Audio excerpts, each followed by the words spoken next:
Welcome to this edition of Tuesday Talks with Twyla. As we start to see summer fade away and fall set in, we're not quite there yet, right? We're still in August, but school is starting in different areas, and that can bring about a lot of new commitments, new things to do, new schedules, new structures that we didn't have all summer. So, what can come with that is a lot of overwhelm. So I wanted to talk about overwhelm today because I heard this concept just recently and it was mind blowing. So, as we understand how our minds work and what our thoughts create for our reality, what if overwhelm isn't that everything around you needs to change, but just the way you're thinking about it? And even though I know, right, as a coach, this is what I teach, this is what I practice with my clients, just the way this hit, and this is the beauty of coaching, right? You can just have something that a concept that you've heard, a concept that you've studied, and somebody says it a different way and it just lands. And that's how this was for me. I don't I don't feel like I experience a lot of overwhelm, but the way this was presented, I really related to. And so for me, it's a lot of clutter in my head. It's a lot of I need to remember to do this and I need to remember to do that. And I've, kind of got these floating lists of things to do in my head. And a lot of times I'm afraid I'll forget them.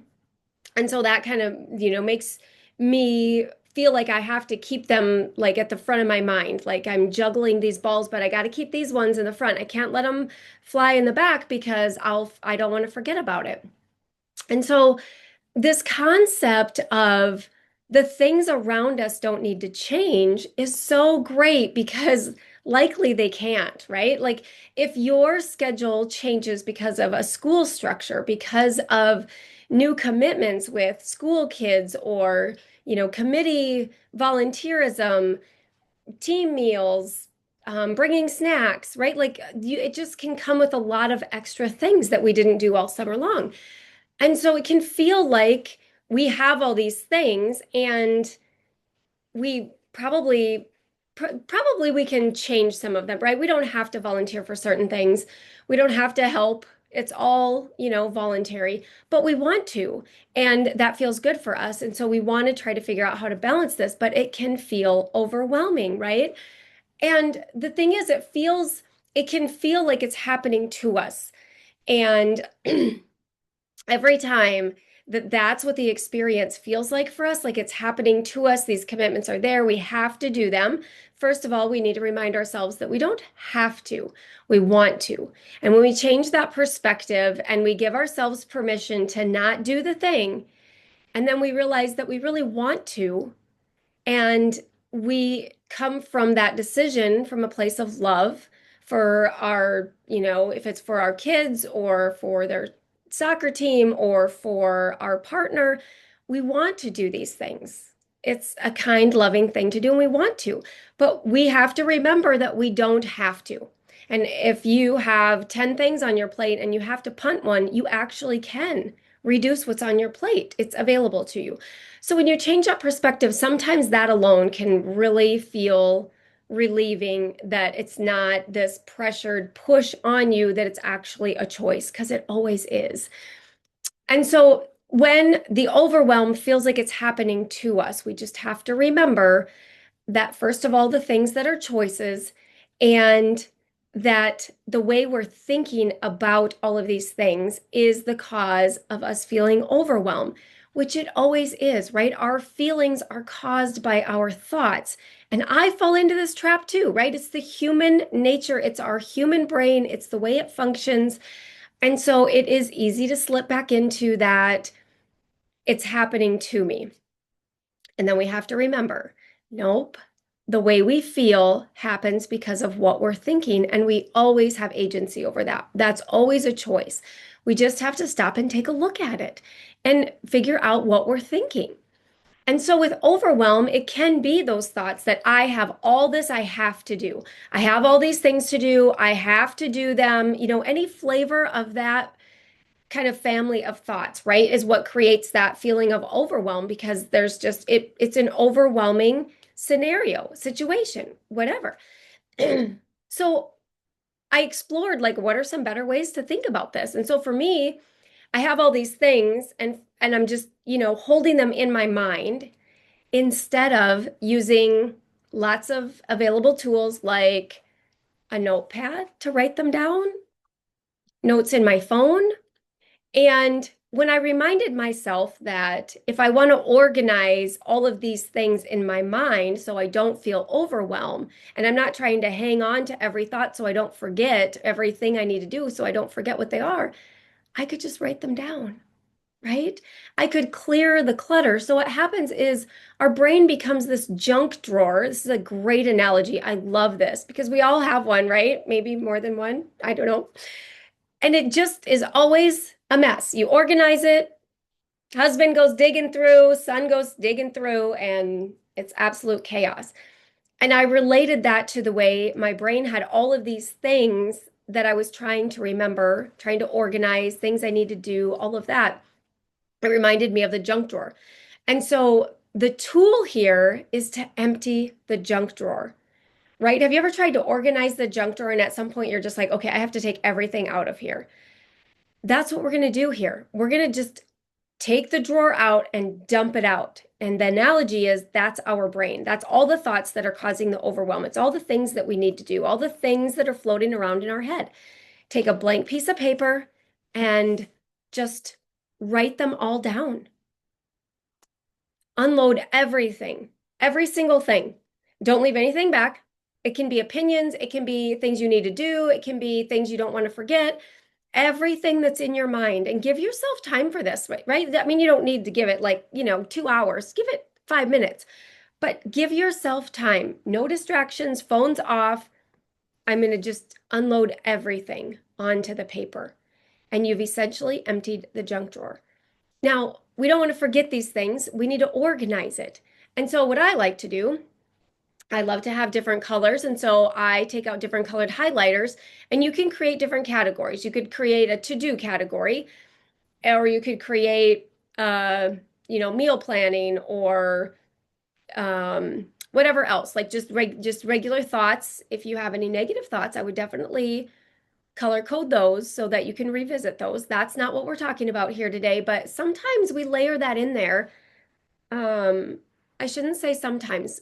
More often than not, there is also thoughts in there like, I can't do all this. I don't know how to do this. There's no way I can do all of this. Um, and so it can just be any flavor of that negative thought about ourselves, about the list, about life. But if you have any of those negative thoughts, don't reserve those. Make sure you put those down on the paper as well. And then you can color code those. And then I would revisit those. And they really just don't serve us. They make everything harder. They make us feel negative. And so they really just need to be cleaned up. But it'd be a good chance when you see them on the paper to address that separately. So once you have all of your thoughts, everything out of your head on the paper, and you go through with your highlighter and you highlight all the things to do. And then here's what I love to do. Go next to each one and write down how long it will take to do it. This is magical because part of the overwhelm is we have all these things to do and we don't have any time. We don't have enough time. I can never get this all done. And then when I go through and I have like probably at least a handful of things that are like make a phone call, send an email, right? Like it's a 5 minute, not even 5 minute task. And when I look at it and I think, boy, half of the stuff I could get done in 15 minutes. Now I've debunked, right? I've absolutely debunked the thought that I have too much to do. There's no way I can get it all done. It's just impossible, right? All of that negative, Debbie Downer, all or nothing thinking is debunked. Because when I look at the time it'll take me to complete these things, it's not anywhere near what my brain had morphed it into. And so that alone can feel very soothing. Like, okay, I got this, right? Like, And if you have big things, so say you have a project that's on your plate, and next to it, you have to put a time. And if you're like, well, I have no idea, you have to decide. And here's the analogy I like to use. My coach reminded me of this. Like, remember when you were in high school or college and you were assigned an essay or a project paper, and they gave you like a week to do it? You probably did it in the last few hours before it was due. But if they would have only assigned it with only a few hours to do it, we would have lost our minds, right? No way we can get it done that amount of time. Even though most all of us got it done in a short window of time right before it was due. The night before, a couple hours, right? And so you just have to decide what it's going to take you. I'm only going to work on this for, I'm committed. I'm going to get this done in 2 hours, whatever it is. You decide, you get to decide. And then here's the trick, hold yourself to that. But when you have something big like that, then you'll end up breaking it down into smaller steps to complete it. But for this exercise, you have everything written down, you have times assigned to all of your to-dos, and now you're going to schedule them. You're going to go to your calendar and you're going to write down exactly when you're going to do this 5-minute task, this half an hour task, right? You're going to put it on your calendar. You're going to give it a place to live and breathe and know that it's going to be done in that time. On that day, at that time, that's when you're going to do it. And then when you look at your list and you have all these things crossed out because you have them scheduled now and you have them calendared and you know what needs to be done and you know when you're going to do it, it clears all of that. And so when your brain tries to go, because it probably still will, even though you've completed this exercise, your brain will go to, we still have so many things to do. And you can just go, no, brain, we have these things to do. And they're calendared and scheduled. We're organized. We've got this, right? You can come back and debunk it every time it tries to bring up that gloom and doom again. Because, right, like that's what it's designed to do, is to just bring us the negative side of everything. It's the survival part of our brain. And so we just have to debunk it. And we just have to know it's going to happen. This is how our brain works. Nothing has gone wrong. And there's nothing wrong with us. Every brain does this. My brain does this. I practice coaching tools either with a client or with myself every single day. And my brain still reverts to the negative. And in the example that I used, when I heard this, I was like, I'm doing this. I'm creating this sense of overwhelm in my own mind by the way I'm thinking about all the things I need to do. And, or the other side of this is you might have things that aren't really like a to do, but you were thinking, I should be doing this. I should be doing that, right? So part of what you dump out is I should be, right? Like that's part of this. All the things that we think we should be doing.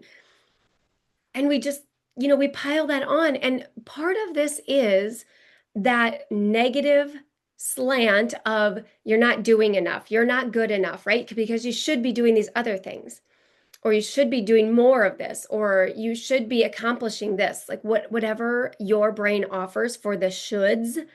Just notice that, right? Because when you write that down, I should be doing whatever, if that's something that you want to do and you have the time and you want to put it on your calendar, cross off should and put whatever that is on your calendar.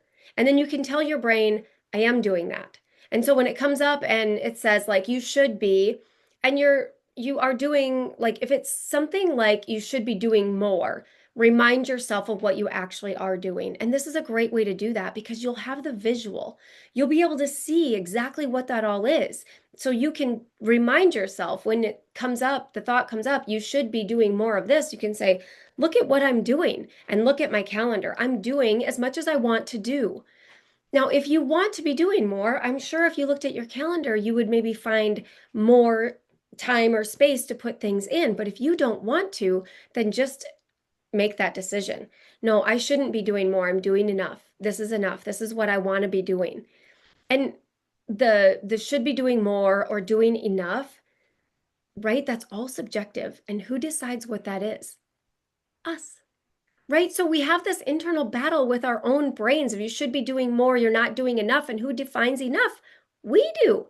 So if you should be doing more and you want to be doing more, then do more. Look at your calendar as part of this exercise, decide what that is and put it in.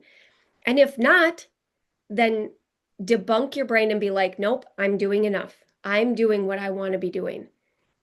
And you'll have the evidence in front of you, and you can look at your calendar regularly every time your brain tries to offer all of this negativity, and you can go back to all of this. And this is an exercise that you can do regularly, because if your brain fills up with a bunch of other things, or these things are done this week and then next week is another, whole scenario of things, do it again. Do it every week to stay on top of managing the way we think about all the things in our life that we want to do. And I want to keep reminding you of that you want to do, that you decide to do, not that you have to do. Like the best example of this that my coach said when she realized this was like she was at the park with her kids and she's like, I could actually just get in my car and drive away. Now, she would never do that. None of us would ever do that, but we could. So when we're like, we have these kids, we have to do this, we have to do that. The reality is you don't have to. You don't have to. You want to, right? You want to take your kids to the park and stay there with them and bring them home with you. You want to do that. You don't have to. You want to. And every time we can reframe that for ourselves, it feels better. It feels more empowering. It feels like we're in control and we're in charge because we actually are. Life isn't happening to us, right? And so if it's the same thing with a partner in the household, and it's like, well, I always have to do all this because he won't help. Did you ask him to help and he said no? Or did you just expect him to pick up, even though from his perspective, he might think that you've got it handled and you like doing all these things, right? Husbands or fathers often think that moms love doing everything, because we typically do. But if you need help, ask for help. And if they're not willing to help, is that something that has to be done? Is it something that if you're not willing to do it, I'm not willing to do it, this isn't happening? And if it's, taking the kids to the park or, something that, might be an optional thing, maybe it doesn't happen. And so just remember all the things that you have power over and everything that's a choice. And remember that if you feel like you have to do something, you really don't. It's just because you really want to. It's important to you and you love your decision. And that feels so much better than I have to do all this, right? Because if you were a single parent, then you would have the things that you would be responsible for. Again, you don't have to do them, right? You don't have to feed the baby. You don't have to feed the toddler. You don't have to feed your 15-year-old, right? But we want to. And when we reframe that, we feel better about it. So, where are you experiencing overwhelm in your life? And what are all the things that you're thinking that's causing that feeling of overwhelm? Get them on paper, go through, pick out your to-dos, put them on your calendar, and clean that all up. The next step, to take it to the next level step, is all of the negative thinking and cleaning that up because it doesn't serve you and it's likely not true. Again, if it's we should be doing or not be doing enough or we can't do this, we don't know how, like all that stuff, we have to clean that up. And we have to remind ourselves that no, I am doing enough. I do have this handled. I do have this under control. And the more you work through this, the better you'll feel about it. And the more you remind yourself and can show yourself, the more your brain will stop giving you all of that negative thinking. And it'll just clean that all up and it'll be a much better experience. So here is to clearing up the overwhelm. If you have any questions on this, of course, let me know. I wish you the best of luck with this exercise. I hope you implement it and you do it regularly because overwhelm can just come back, right? This is something, like I said, even with all of the practice and the tools that I do daily, this creeped in on me. And so it's just something that we can do regularly. And it might not always take 5 minutes, right? Like the first time might take longer because you haven't done it before. But if you're doing it again a week later, your list might be shorter. It might take you a minute to get through it all. Oh my gosh, 1 minute? That is totally worth it to clear the overwhelm. Even 5 to 15 minutes if you go through it all and put it on your calendar. 15 minutes to clear the overwhelm. It's definitely worth it if you ask me. I hope you try this. Let me know how it goes. I will see you next week.